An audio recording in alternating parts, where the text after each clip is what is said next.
Hello భోజన ప్రియులారా, welcome to our channel pan 360. ఎవరినైనా మీ ఫేవరెట్ డిష్ ఏంటని అడిగితే పప్పుచారనో, బెండకాయ ఫ్రై అనో, నాలాంటి వాళ్ళైతే టమాటో చారు అనో చెప్తారు. కానీ కాకరకాయ నా ఫేవరెట్ డిష్ అని చెప్పేవాళ్ళు చాలా తక్కువ.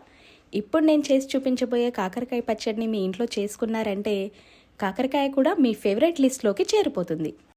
ఇందుకోసం నేను 1/2 kg క్వాంటిటీలో కాకరకాయల్ని తీసుకున్నాను.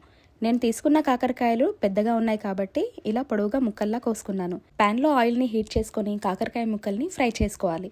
వేపుడికి వేయించుకున్నట్టు కరకరలాడేటట్టు కాకుండా పైన గోల్డెన్ బ్రౌన్ కలర్ వచ్చేటట్టు ఫ్రై చేసుకుంటే సరిపోతుంది.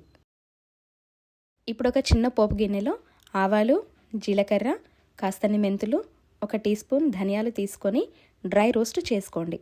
వీటిని చల్లారబెట్టుకున్న తర్వాత మిక్సీ జార్లోకి తీసుకొని ఎల్లిగడ్డ రెబ్బలు, 3 స్పూన్ల కారము, 2 స్పూన్ల ఉప్పు వేసుకొని మెత్తగా మిక్సీ పట్టుకోవాలి. ఇప్పుడు పోపుకి సరిపడా ఆయిల్ని ప్యాన్లో హీట్ చేసుకొని ఆవాలు, జీలకర్ర, సన్నగా తరిగిన వెల్లుల్లిని వేసుకొని వేపుకోవాలి. ఇంగువను కూడా వేసుకొని కలిపి స్టవ్ ఆఫ్ చేసుకోవాలి. ఆయిల్ హీట్ తగ్గాక వేయించి పెట్టుకున్న కాకరకాయ ముక్కల్ని వేసి కలిపి మిక్సీ చేసి పెట్టుకున్న వెల్లుల్లి కారాన్ని కూడా వేసి ముక్కలకు బాగా పట్టించాలి. ఇప్పుడు 3 నిమ్మకాయల నుంచి తీసుకున్న రసం అంటే దాదాపు 1/2 టీ గ్లాస్ వరకు ఉంటుంది. దీన్ని కూడా పచ్చడిలోకి యాడ్ చేసుకొని బాగా కలుపుకోవాలి. అంతే, నోరూరించే కమ్మని కాకరకాయ పచ్చడి సిద్ధం.